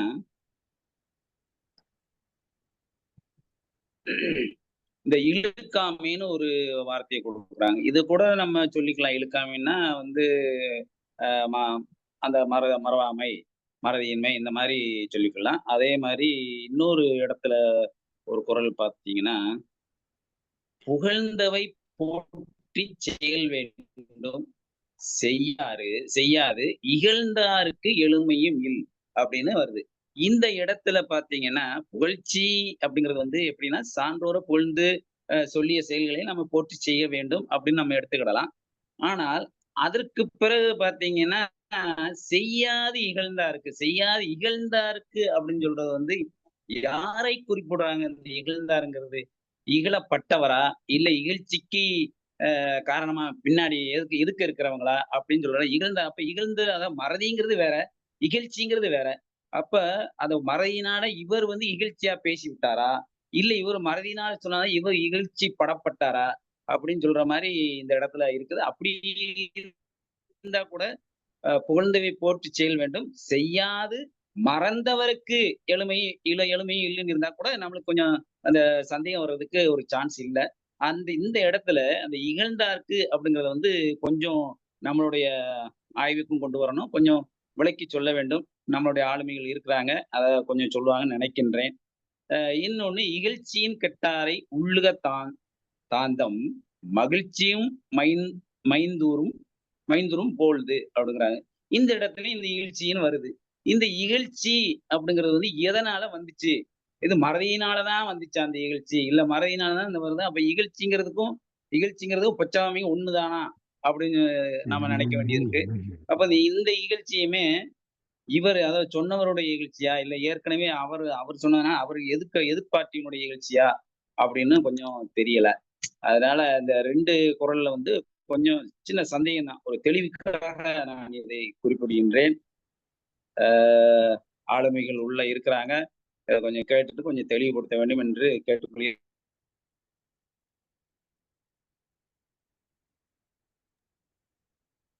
மிக்க மகிழ்ச்சி. ஆளுமைகள் இருக்காங்க அப்படின்னு சொல்றதை காட்டிலும் உங்களுக்கு அதற்கான பதில் தெரியும். இருந்தாலும் ஏதாவது எங்களுக்கு கேள்வியை பேராசிரியர் எழுப்பினால்தான் அந்த கருத்து ஒரு நிமிஷம். தெளிவாக அமைய வேண்டும் என்பதற்காக தொடர்ந்து தங்கள் கருத்துக்களை பதிவு செய்கிற தங்களுக்கு வாழ்த்துக்கள். பார்ப்போம். பேராசிரியரே சொல்லுங்க சொல்லுங்க. ஒரு நிமிஷம். அவரு கேட்ட ஐயத்தை எனக்கு தெரிஞ்ச அளவுல நிக்கிறேன். 2வது குறள் வந்து அறிவினை நிச்ச நிரப்பு கொன்றாங்கன்னு இருக்கு. அதாவது நித்தம் இறந்துண்ணும் வறுமை அறிவினை கொள்ளும். இறந்துண்ணும் அதாவது ஒரே ஒரு பழமொழி தான். பசி வந்துட 10ம் பறந்து வரும். அது அவ்வளவுதான்.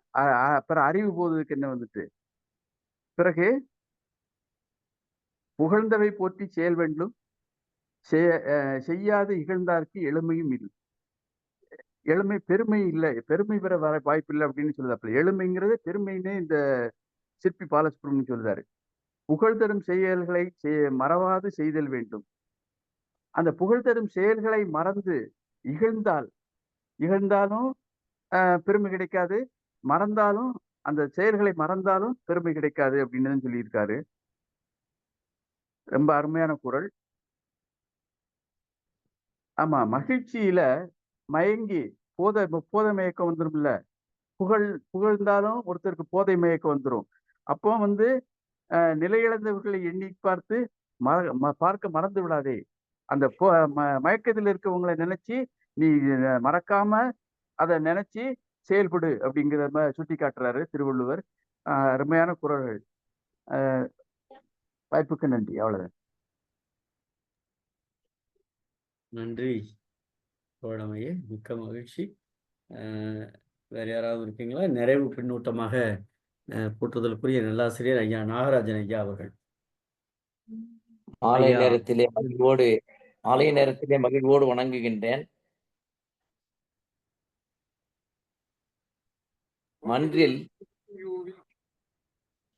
மன்றில் வருவார் போவார் மாற்றம் ஒன்றுமில்லா வாழ்க்கை என்ன என்று கேட்பார் கவியரசு. வாழ்க்கை மாற்றத்துக்குரியது தானே. ஆனால் அதே நேரத்துல பொச்சாத்தல் ஆகிய தன்மை உண்மையிலேயே மரத்தலின் ஊங்கில்லைன்னு சொல்றார். அத ரொம்ப அழகா சொன்னாங்க ஐயா. நன்றியை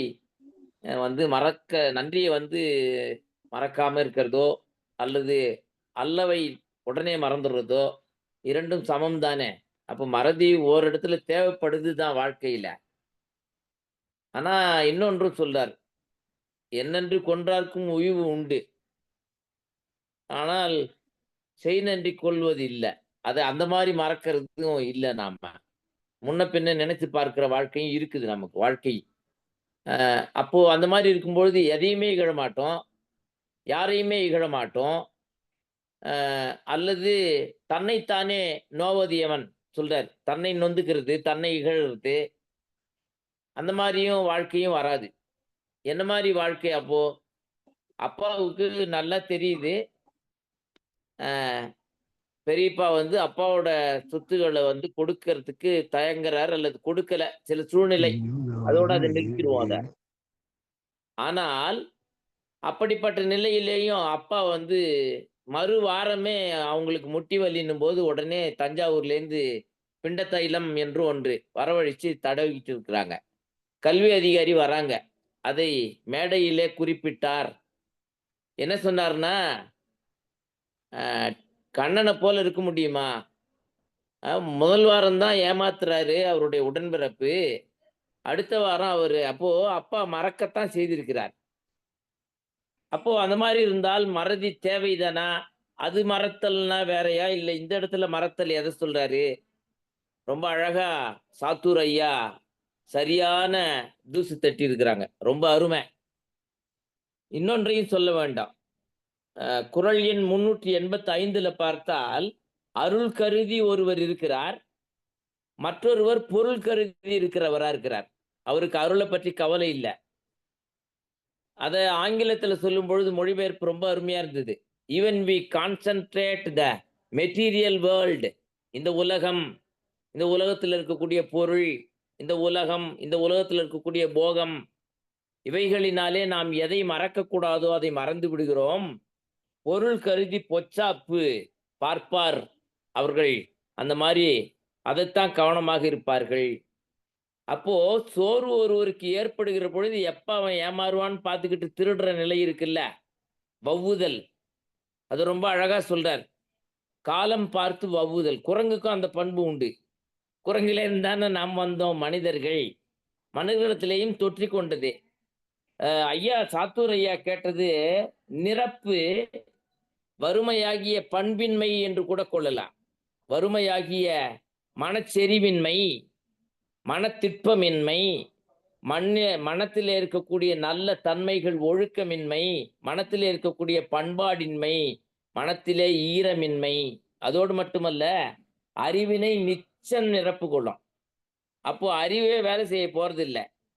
இல்லைன்னா ஒரு இரும்பு தூணை கொண்டாந்து நிறுத்துறாங்க, கண்ணிலாவது திருதராற்றன் முன்பு போட்டு அப்படியே அணைக்கிறான்.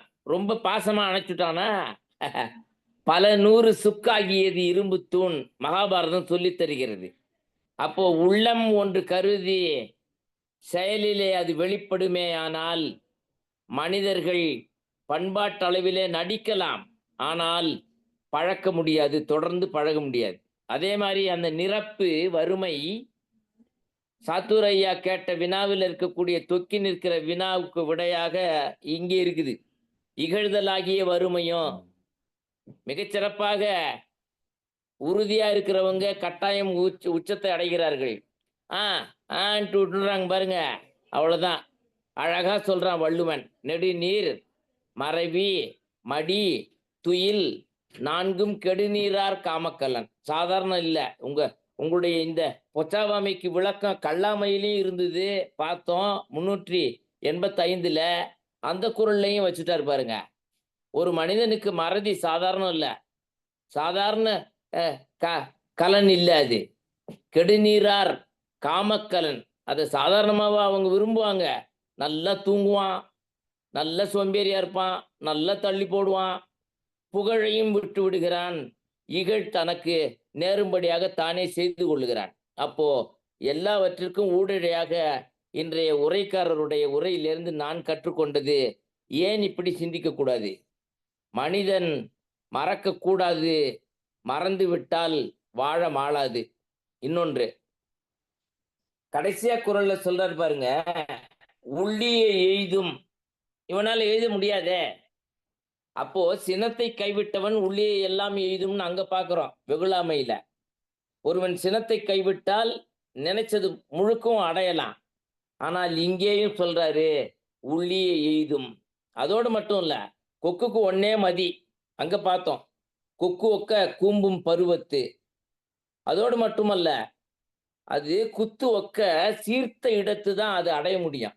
அப்போ அப்படி இல்லைன்னா கவனம் இல்லாம எடுத்துன்னு போய் கையை ராட்சத சக்கரத்துல விட்ட கதை தான்.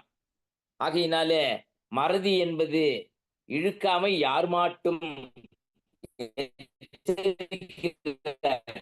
குறள் எண் 538ல சகோதரர் ரொம்ப அழகா அதை உரையில நிகழ்த்தி காட்டினார்.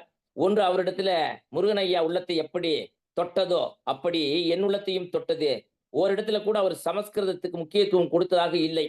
சமஸ்கிருதத்தை மாற்றி மாற்றி விடையும் என்று சொன்னதிலிருந்து ரொம்ப அருமையான உச்சரிப்புகளை பாராட்டுகிறேன். ஜெயசூர்யா உண்மையிலேயே வெற்றி கதிரவன், வெற்றி நிலவன் சொல்ல முடியாது. ஆகையினால ஜெயசூர்யா வெற்றி நிலவன, வெற்றி கதிரவனே வாழ்த்தி வணங்குகின்றேன், விடைபெறுகின்றேன். நன்றி, வணக்கம். பெயரை கூட தூய தமிழ் சொல்லால் நீங்க சொல்லிட்டீங்க. அவர் மாத்திடுவார்னு நினைக்கிறேன். போய் நின்று பார்த்துட்டே போலாம். தம்பி வந்து கண்டிப்பா நீங்க சொன்ன பேரை ஆய்வாளர் இனிமே அவரு பதிவு பண்ணி அவருடைய சான்றிதழெல்லாம் மாற்றுவார் என நான் நம்புகிறேன். ஏன்னா அவர் பேசுகின்ற பேச்சில் மட்டுமல்ல, செயலிலும் செய்கின்ற அளவிற்கு பெயரை கூட தூய தமிழால் மாற்றி தந்த தமிழாசிரியர், நல்லாசிரியர், பின்னூட்டத்தால் பெருமை சேர்க்கிற ஆளுமைக்கு வாழ்த்துக்கள். நிறைவாக அதற்கு முன்பாக ஜெயசூரிய ஐயா எதுவும் சொல்றீங்களா? ஜெயசூரிய ஐயா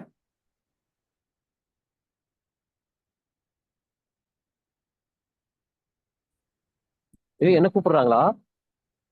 ஐயா எதுவும் சொல்றீங்களா? நிறைவா எதுவும் சொல்றீங்களா ஜெயசூரிய ஐயா?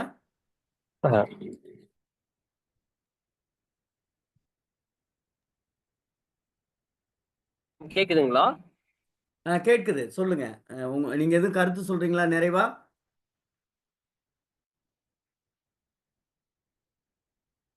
ஜெயசூரிய ஐயா சார் கேக்குதுங்களா சார்? இங்க ஒரு நெட்வொர்க் இஷ்யூஸ் சார். கேட்குது, சொல்லுங்க. ஐயா கேட்ட ஒரு கேள்விக்கு நான் இந்த நேரத்துல ஒரு விடை சொல்லணும்னு நினைக்கிறேன். பொச்சாப்பு எனினும் மறதி எனினும் இகழ்ச்சி எனினும் ஒக்கும் அப்படின்னு சொல்லிட்டு மணக்குடவர் தன்னுடைய திருக்குறள் உரையில வந்து பதிவு பண்ணியிருக்கார். இந்த ஒரு தொடர் நம்ம அடிப்படையாக வைத்து பார்க்கின்ற பொழுது இகழ்ச்சி, மறதி, பொச்சாப்பு இது மூணுமே மறவாமையை குறிக்கின்ற அதனை சார்ந்த ஒரு சொல்லாக நம்ம பார்த்தால் அந்த மேற்கண்ட குறட்பாவில் இருக்கின்ற சொற்களுக்கு ஒரு சிறு விளக்கம் நமக்கு கிடைக்கும் நான் நினைக்கிறேன். அதே சமயம் மற்ற வினாக்களையும் நான் குறித்து வைத்திருக்கின்றேன். அதற்கு இன்னும் ஆழமாக விடை தேட நான் முயற்சி செய்யறேன். மிக்க மகிழ்ச்சியா இருந்தது இன்றைய தினம் இந்த நிகழ்வில் கலந்து கொண்டது. வாய்ப்பளித்தமைக்கு மிக்க நன்றிங்க ஐயா. ஆய்வாளருக்கு ஒரு சிறிய வேண்டுகோள், தினமும் நீங்கள் எங்க அரசியல் சொன்னதுதான், நீங்களும் கலந்து கொள்ளுங்கள். உங்களை போன்ற ஆய்வியல் சிந்தனை உள்ளவர்களை எங்களுக்கு அறிமுகம் செய்து வையுங்கள் என்று கேட்டால், நீங்க அந்த குழுவில் இருக்கீங்களா? அந்த நாளும் ஒரு அதிகாரம் நிச்சயமாக ஐயா. கரும்பு தின்பதற்கு கூலிகள் கிடைக்கின்ற பட்சத்தில் தானும் பயன்பெற்று தன்னை சுற்றி இருக்கின்ற நபர்களையும் பயன்பெறுவதற்கான ஒரு சாத்தியக்கூறுகளை ஏற்படுத்தி கொடுப்போம் என்று இந்த நேரத்தில் சொல்ல கடமைப்பட்டிருக்கேன் சார். நன்றிங்கய்யா, நன்றிங்கய்யா, மகிழ்ச்சி. நிறைவாக நம்முடைய தமிழ்நாடு கலை இலக்கிய பெருமன்றத்துடைய பொதுச் செயலாளர் வணக்கத்துக்குரிய மருத்துவர் தா ஆரமையா அவர்கள். இங்க புறாதுலாம்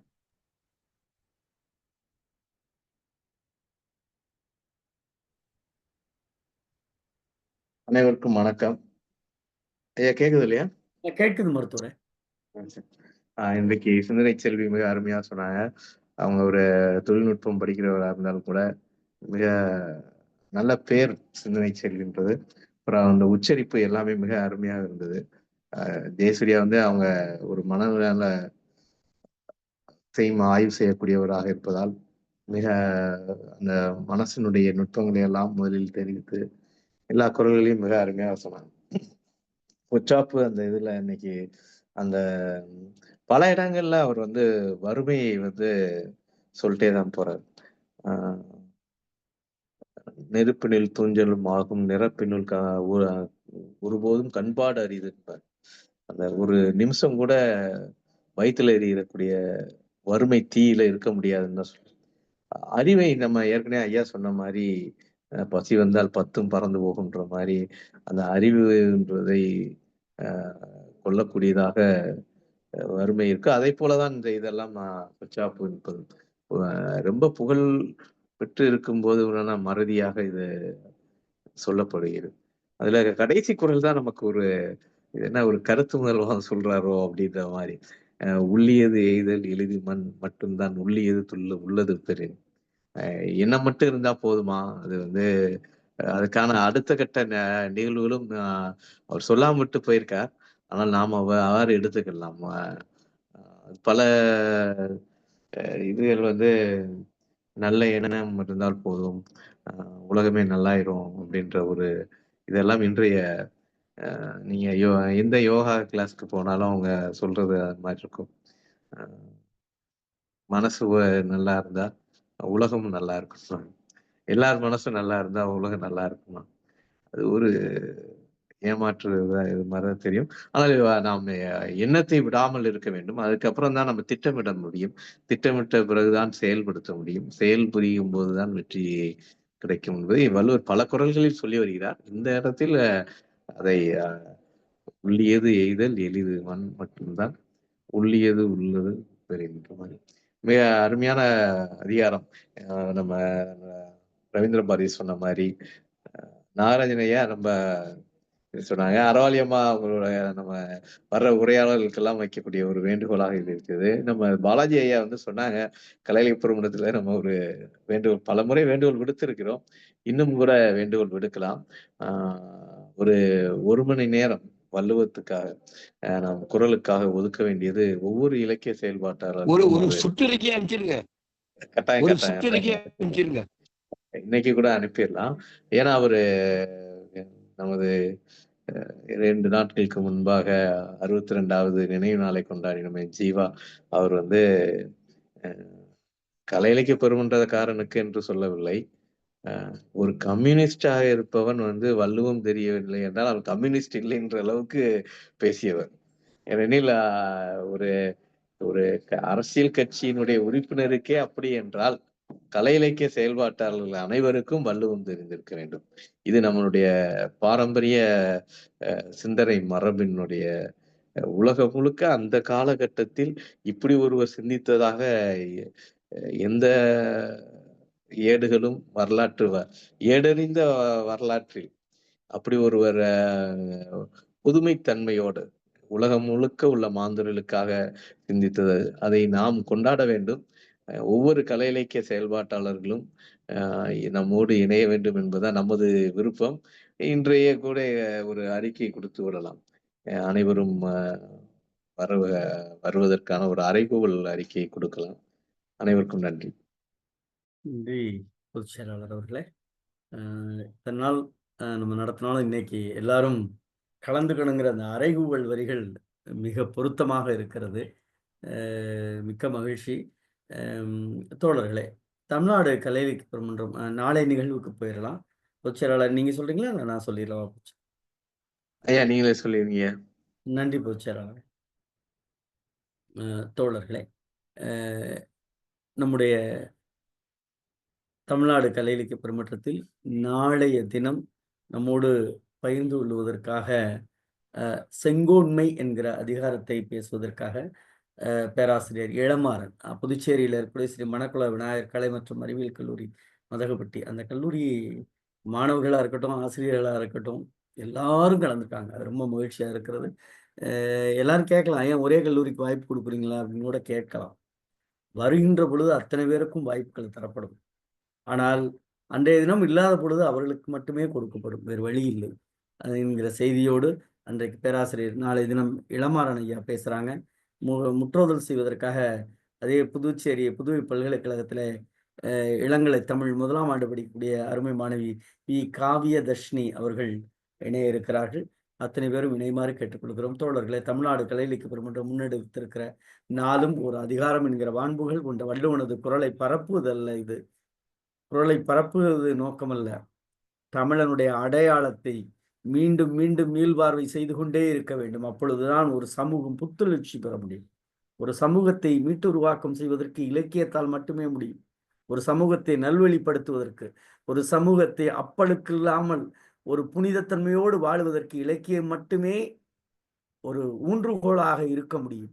வேறு எதுவும் ஒரு சமூகத்தை உயர்த்துவதற்கு பொருளாதாரம் முக்கியமல்ல. ஒரு சமூகத்தை உயர்த்துவதற்கு காவல்துறையும் கட்டுத்துறையும் முக்கியமல்ல.